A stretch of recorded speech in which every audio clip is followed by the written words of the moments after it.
HiFi can be an expensive hobby, and all the YouTube reviewers, including myself, propose you with the latest DAC, the latest amplifier, the newest cables, power conditioner, and don't forget the newest speakers on the market. But what if I told you that you can drastically improve your sound system with $250? Stay tuned because this video is about the most important component of your sound system, the room.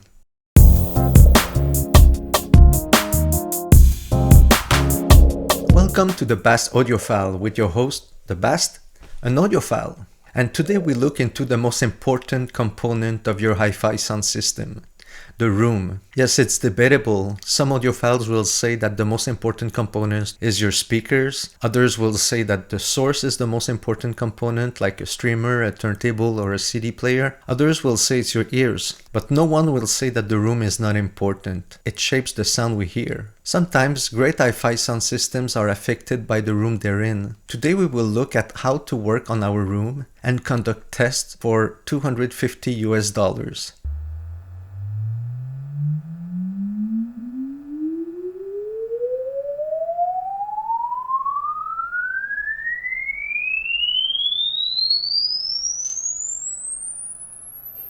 It will give you great insights on how to improve your sound system and where to act in your room. We'll look at 1. What to buy, 2. How to configure the test, 3.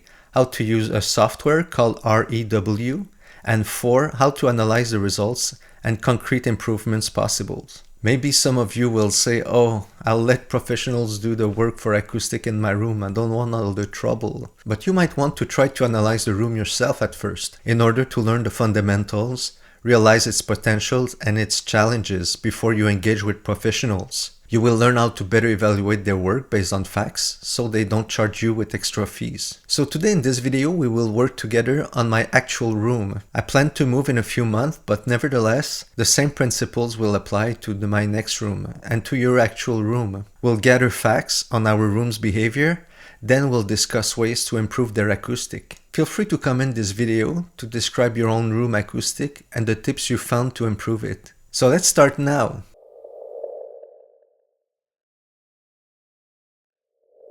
The tools we need are 1. A measurement microphone. It costs a little bit more than $100. 2. A decibel meter. It costs a little bit less than $100. And 3. Banana plugs.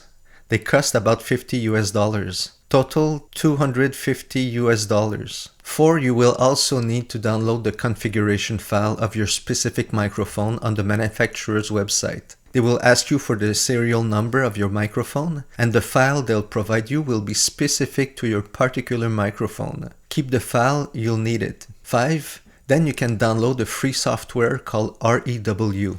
Download it, install it, and review some of the YouTube videos you can find on how to use it. The whole thing takes about 1 to 3 hours. Once it's done, you're ready to start.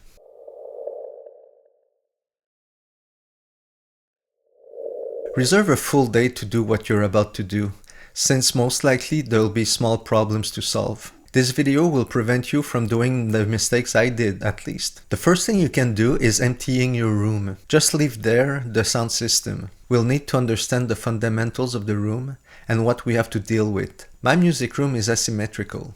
It has some openings, and I knew there was going to be some complexity to the tests. Once your room is emptied, set your test equipment. Position your microphone at your listening position with the decibel meter close to it. Link the microphone to your computer and then your computer to a sound system. Now that your equipment is set, you may start. Open REW and click on Preference. On that screen, you will 1. Set the input device, meaning your microphone or your sound card, if you use a XLR microphone. 2. If you use a XLR microphone, set the calibration file of your sound card. The thing though is that if you are using like me an XLR microphone with an audio interface, you will need to do an extra step. That second step is a sound card calibration. And it took me more than a full day just to understand how with my own equipment. And it ended up not working. In a few words, you need to take a cable, plug it from the output of your audio interface, and put it back into an input channel. The goal is to measure the background noise of your audio interface after you've leveled the volume of the input and the output equally. So I lost a full day trying to figure things out when I could have just purchased a USB microphone instead of XLR one and save a whole day. Don't do the same mistake. Also, if you use a sound card, you have to make sure that the sample rate of the sound card is the same as the one set in REW. Anyhow, now the third step, 3. Set the calibration file of your specific microphone. You have downloaded that file from the manufacturer's website. The file looks like this. It's time to use it. It's the calibration, frequency by frequency, of your specific microphone. So your REW readings will be more accurate. Once your input device is set, you want to get your output device. So the fourth step is to set the output device to your sound system if you use Bluetooth, or to your DAC if you use cables. It's pretty straightforward. Finally, the fifth step is to adjust the input levels of the software versus hardware. Now grab your decibel meter, leave the preferences, and go on your top menu and select SPL meter. Click Calibrate and select Use REW Speaker Cal. Click OK and adjust the input gain on your computer or on your audio interface until the SPL meter of REW matches your physical decibel meter.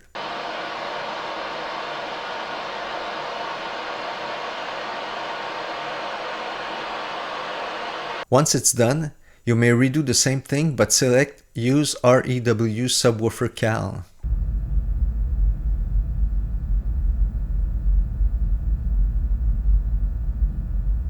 I set the speakers at 75 dB and the sub at 55 dB. Now that the gains are set, you've completed the 5 step of preferences. You are now ready to do measurement tests.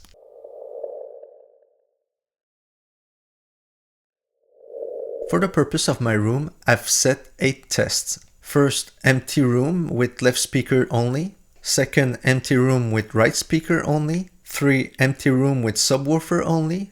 That's why the banana plugs come handy. You plug and unplug your speakers a lot. Anyhow, number 4, full system with left, right, and subwoofer in an empty room. 5, full system in an empty room plus a carpet. 6, full system in an empty room plus acoustic panels. 7, full system in an empty room plus carpet and acoustic panels. And 8, full system in a room with carpet, acoustic panels, and leather couches. These different configurations really help me to understand my room and how my equipment behaves in it. Before I explain the conclusions of my test, let's see how to do measurements in REW. The test procedure has to remain the same for all your tests if you want to be able to compare the results. So set your room and your software once and never change the configuration. So go in REW, top menu, and click Measure. Name the measurement, set range. I chose 20 to 20,000 Hz for all the tests.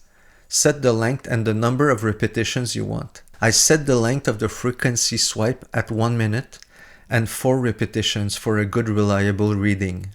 It could have been longer, but trust me, these tests are already long enough. Meaning that I've heard the 1 minute swipe 32 times in a row. Just pause and realize what it means to your brain. Make sure that the information is done right and that it's consistent for all your tests if you want to be able to compare them. Then click Start. Each test will create one graphic.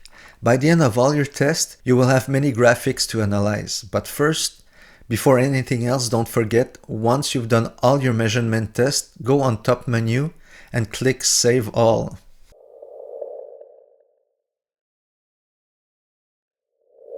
By the way, it's recommended to click Save after each of your tests if you want to be safe. Once you've done your test and that you've saved them, you can configure your graphs to be more readable. I've set the smoothing of mine at 1/6, 1 by 1. By the end, you get something like this. All the curves are all together. Now select each graph individually and make comparisons. You are here welcome to be creative and to try to find patterns, possible problems, and solutions. Now let's see my readings. What did I find? Please comment down below if you see more than what I present. First, let's see my subwoofer, the Totem Tribe Sub. Starts at 30 Hz and ends at most likely 400 Hz, even though I've set the crossover at 100 Hz only. That was the first insight. Then let's see the difference between left and right speakers when played separately. The first thing that pops up is that the left speaker, the one close to a sidewall, has more bass.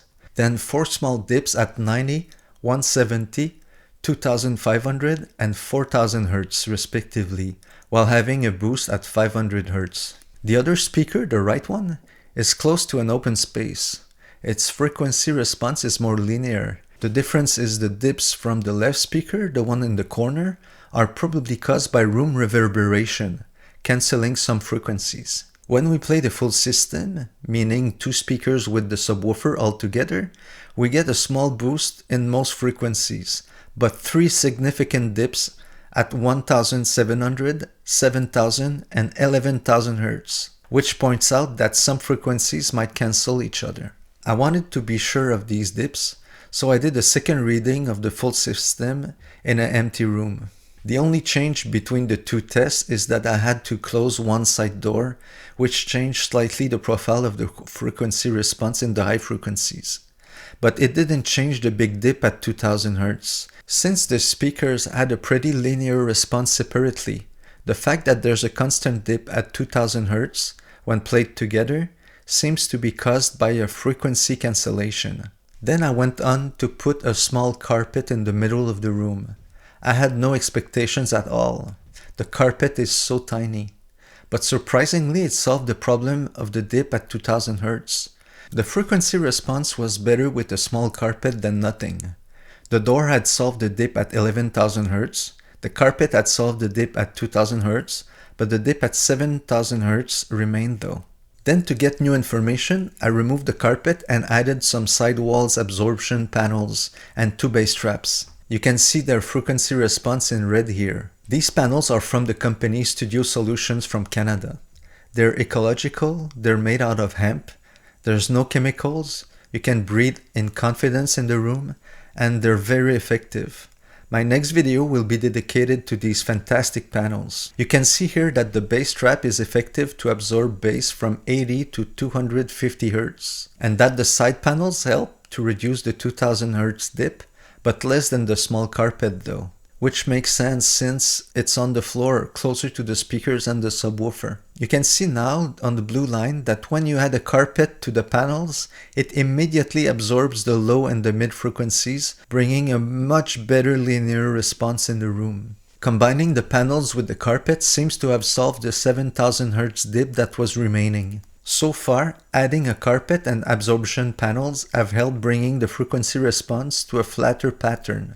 You can see now the waterfall graphs of the empty room and the room with panels and carpet. The comparison is blunt. The empty room has problems with the bass and mids, while having bass traps and a carpet solve the bass and the mids problem for the most part. At least you can see that the bass traps, even small, are efficient.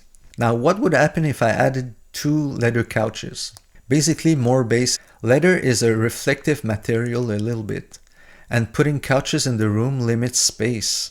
So adding 2 made the room more boomy, less linear. So I prefer the room empty with panels and carpets only without couches. So what are the learnings from all this? Overall, I noticed that treating the floor, and logically the ceiling too, influence more the sound than treating the side walls that are further away. The back walls seems to be very important too though. But really, my small carpet surprised me a lot, how effective it could be. The absorption panels and the 2 small bass traps from Studio Solutions really helped flatten the frequency response and solve the bass problem. They proved to be very effective since they were covering only 2 sides, when there's 6 sides total in the room. Overall, the panels, the bass trap, and the carpet really helped to make a linear frequency response in my room. I realized though that the more you add is not necessarily better. Frequencies cancellation is a real problem in small rooms. It creates dips. Then you need absorption to reduce them, but you have to be careful of the type of absorbers you add. It can create other problems. Most likely diffusers could help too. I didn't play with those this time. Also, I'm really intrigued by treating the ceiling next time. It should make a huge difference since it's closer to the speakers than other walls. All these learnings would not have been possible without investing $250 for a microphone and a decibel meter. and without taking a day off to do all these tests. I highly encourage you to do the same effort to improve your HiFi experience. Each hour and dollar spent goes a long way. I sincerely thank you for being here until the end watching this video.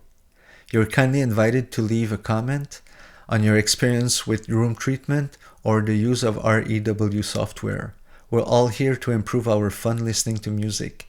Any advice on how to use the software or to do room acoustic is welcome. Feel free to subscribe to this channel if you like what you saw, and consider our Patreon to be part of the making of these videos. Thank you again for your attention. See you in the next video. Take care. Goodbye.